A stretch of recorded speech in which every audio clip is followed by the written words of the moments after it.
Thank you for watching, liking, commenting, sharing, and subscribing right now. How would you like to be in a book? Jeff1140 said he'd love to be in a book. Feed died. Did it really die? Well, see, the video that I'm recording now is not dead. This is the HD video. The video that you guys are watching happens to be that video over at live.pirillo.com. If you want to join in the chat room, that's where you'd have to go.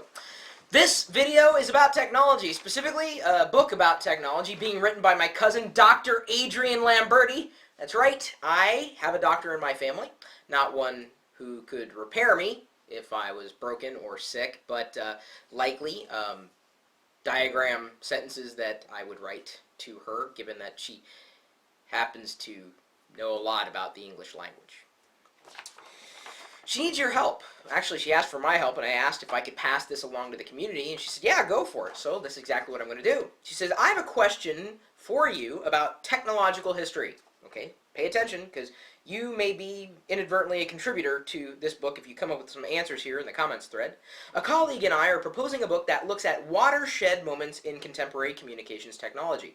First, determining contemporary is grayscale, so we've decided that history will begin with the spread of email and the World Wide Web in the early to mid-1990s. We brainstormed other big moments, such as Mist and similar items, Google, Flickr, MMORPGs, Twitter, blogging, Facebook, MySpace, although those are far from synonymous, the Wii, potentially, collaborative media such as Google Docs, technology-fueled political moments such as the tweets that mobilized recent protests in China and Iran, and integrated devices such as Google's Wave, various cell phone packages, and the iPhone or the iPod Touch. I refuse to include the Atari 5200. My joystick fingers still hurt from the crazy pole position marathon of '81. Obviously, we're coming at this from one particular discipline's point of view, meaning that both the list and its chronology will be radically different from other disciplines' perspectives, especially computer science. Ted Nelson is fainting even as I type. I don't know if she could actually back that up, but do you have anything to toss in here? And any don't forget suggestions or historical moments? We're developing this book because our mad rush to automatically think technology equals always good and always progress means we're likely to forget some important stuff from the past. So, you guys got any thoughts? What else should they throw in there as the chat goes moderated? I wouldn't pay attention really so much to the answers here, largely because chat is now moderated. That's kind of what happens. I can only imagine what was being typed in there before. However, if you have any watershed moments in tech history, post them here. Starting at right around the mid-90s, up until today, what are some big, or, okay, maybe kind of big pieces of technology? Software, hardware, services, things that have been transformative. Got any ideas? Windows 7 doesn't count. It's too new. That would be considered too new. Although anything's better than Windows Vista. I wonder if Windows Vista would count. Windows Millennium Edition.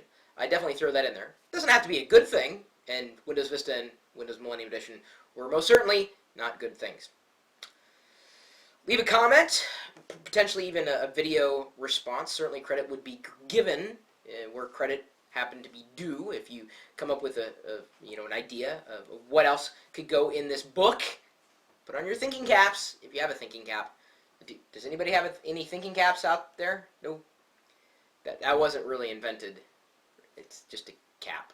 It's a ball cap designed to help make it so that you could leave the house without looking like you hadn't showered for 3 days. Not that I would know what that's like. However, I know many people in my community who have never showered in their life. It's kind of sad. My email address, chris@pirillo.com. As I said, leave a comment here, wherever you happen to be watching this video. We got our own community of tech enthusiasts, geeks.pirillo.com, and you can also come into the chat room. You can watch what's going on. Of course, it may not be very exciting if you can't participate, because usually it takes one bad seed to ruin the apple, or PC, as the case might be. Well, we have some stabbing going on now in the chat room. We're typically talking tech 24 hours a day, 7 days a week, looking for your answers at live.pirillo.com. We'll see you later.